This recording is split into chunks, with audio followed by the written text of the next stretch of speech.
mati saja di tahun nan dahulu, kinilah baru ambo sampaikan. Apa tu kak?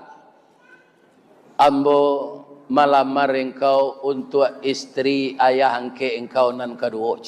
Itu sekecil Siti Hajir tu. Kalau cuitu anak gadis ibu kenikahan tanda amuahnya tu.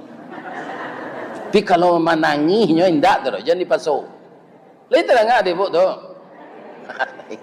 Ya kan?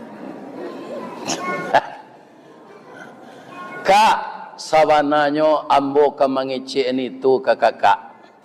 Tapi ambo takut kakak kata singguang.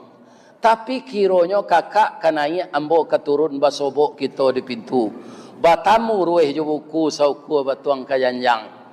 Tapi kakak wana kini nan melamar ambo untuk jadi istri kedua yang angke ambo. Kurang laweh tapak tangan joniru ambo tampuang kak.